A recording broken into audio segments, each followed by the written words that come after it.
Lights, camera, action.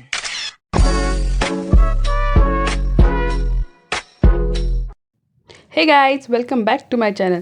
तर आज आपण आलिया इन्स्पायर्ड लुक करणार आहोत. मी काही दिवसांपूर्वी ब्रह्मास्त्र मूवी बघितली, तेव्हा त्यामधला मला हा आलियाचा रेड साडीवरचा लुक फार जास्त आवडला होता. चला मग बघूया. तुम्हाला माहिती असेल, आलिया ही फार मिनिमल मेकअप करते, कारण तिची स्किन ऑलरेडी खूप प्लम्पी आणि ग्लो आहे. जेव्हा ती मेकअप करते तेव्हा असं वाटतं तिची सेकंड स्किन असल्यासारखं वाटतं. म्हणून मी इथे SQचं फेशियल ऑइल यूज करणार आहे, कारण माझी स्किन ही सध्या ड्राय आहे आणि आपल्याला जे लुक क्रिएट करायचं आहे तो फार ग्लॉसी आणि हायड्रेटेड आहे. आपण या लुक्समध्ये जे पण प्रोडक्ट यूज करणार तो हायड्रेशन आणि ग्लो देणारेच आहेत. मी जे फेशियल ऑइल यूज केलं त्यासाठी मी हे रोलर यूज करून चांगल्या पद्धतीने मसाज करून घेणार आहे. या रोलरनी आपलं ब्लड सर्क्युलेशन सुरळीत होण्यास मदत होते आणि आपला बेस आपलं ऑइल हे चांगल्या प्रकारे ऑब्झर्व होतं. जर तुमच्याकडे रोलर नसेल तर काहीच हरकत नाही, मी ज्या पद्धतीने मसाज करते त्या पद्धतीने तुम्हीसुद्धा करू शकता. मी आता लॅक्मेचं प्रायमर लावते, जेणेकरून माझा बेस हा स्मूथ होईल व माझा मेकअप जास्त वेळ टिकून राहील. जिथे जिथे पोर्स आहे, स्वेटिंग होते, तिथे तिथे प्रायमर टॅप करून मसाज करून घ्यायचे आणि नाकाजवळ पण नीट प्रायमर लावायचे, जेणेकरून तिथे स्वेटिंग होणार नाही, कारण जास्त करून आपल्याला स्वेटिंग ही नाकाजवळ होत असते. त्यानंतर 5 मिनटं त्याला मसाज करून घ्यायचे, जेणेकरून पूर्ण प्रायमर हे चांगल्या प्रकारे स्किनमध्ये ऑब्झर्व होईल आणि आपल्याला एक स्मूथ असा बेस मिळेल. तुम्ही बघू शकता या पद्धतीने मी जसं मसाज करते तसं तुम्हालासुद्धा करायचं आहे. त्यानंतर मी आलियासारखा ग्लो येण्यासाठी स्विस ब्युटीचं लिक्विड हायलायटर यूज करते, जे मी माझ्या हाय पॉईंट्सला लावून घेते व पूर्ण चांगल्या पद्धतीने स्प्रेड करून घेणार आहे. आणि जिथे जे थोडंफार जे उरेल ते मी माझ्या मानेला आणि पूर्ण चेहऱ्याला लावून घेणार आहे, जेणेकरून माझा मेकअप हा आलियासारखा ग्लॉसी दिसेल. त्यानंतर जे अंडर आय आहेत व अनइवन स्किन आहे तिथे मी कन्सिलर लावून घेते, जेणेकरून मला इवन स्किन टोन मिळेल. व नंतर टॅब ब्युटी ब्लेंडरनी टॅबिंग मोशनमध्ये मी तो बेस सेट करते आहे.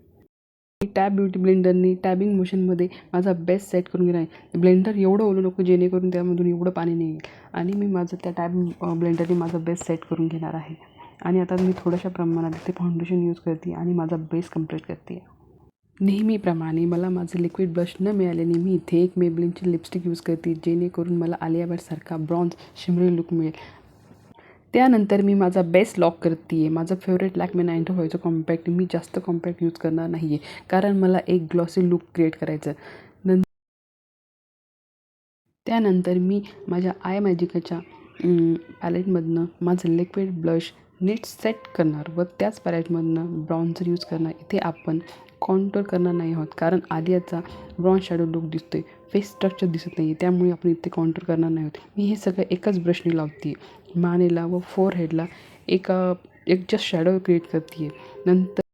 त्यानंतर मी माझी जॉलाईन हाईड करण्यासाठी इथे ब्रॉन्झ लावून घेते, जेणेकरून माझा हा मानेचा भाग जास्त मोठा दिसणार नाही. मला शेप करून घेतला आहे, जेणेकरून माझं नाक हे आलियासारखं दिसेल. तसं ते दिसणार नाही, कारण माझं नाक खूप मोठं आहे. इथे मला थोडंसं माझं ब्लश कमी वाटलं, त्यामुळे मी जे लिक्विड ब्लश लावलं त्यावर आणखी थोडंसं पावडर ब्रश करून घेऊन ते थोडं सेट करून घेण्याचा प्रयत्न केला आहे.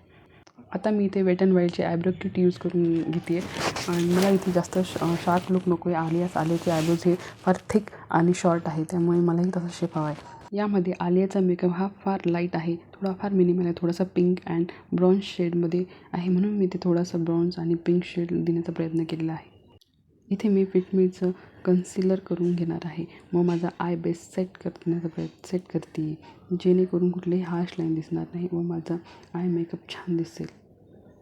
कन्सिलर लावल्यानंतर मी इथं माझ्या कॉम्पॅक्टनी माझा आय बेस सेट करून घेतला आहे. यामध्ये आलियाचा मेकअप हा फार लाईट आहे, थोडासा पिंक अँड ब्राऊन शेडमध्ये, म्हणून मी हा शेड यूज करते व त्याला चांगल्या पद्धतीने ब्लेंड करून घेते. इथे तुम्हाला ब्लेंडिंगला थोडा जास्त वेळ लागेल, कारण ब्लेंड केल्यानंतरच आपल्याला जो टोन पाहिजे तो मिळतो. त्यानंतर थोडंसं शिमर यूज करून माझा मेकअप मी कंप्लीट करणार आहे. थोडंसं आपण फिंगरनी यूज केलं तर आपल्याला परफेक्ट जो हवा तो शेड मिळतो. आणि त्यानंतर मी तो तिथे थोडंसं ब्लेंड करून जे हार्श लाईन दिसणार नाही याचा प्रयत्न करणार आहे. जो शेड आपण क्रीजला यूज केला आहे तोच शेड आपण अंडर आईजला सुद्धा यूज करणार आहे, जेणेकरून आपले आईज हे छान दिसतील. जर आपण अंडर आईज केले नाही तर ते बघायला खूप घाण वाटतं. नंतर थोडंसं लाईट शिमर यूज करून व थोडं घ्यायचे, थोडंसं inner of I, bone of eyebrow करून घ्यायचे आणि नंतर मी ते मस्करा लावून घेते आहे. त्यानंतर मी लिप लायनरनी एक आउटलाईन करून घेते व नंतर मला जो लिप शेड हवा आहे तो मी त्यामध्ये फिल करून घेतला आहे.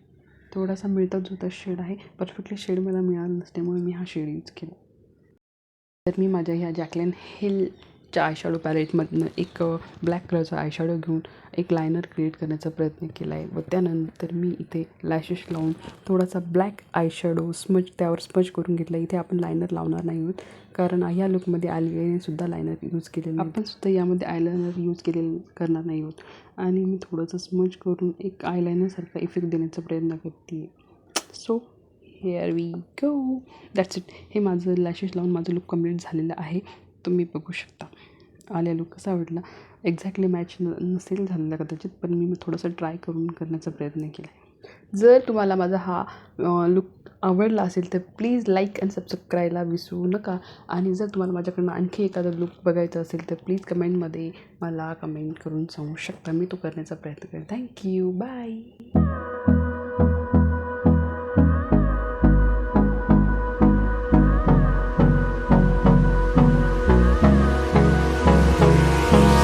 Hold me close till I get up. Time is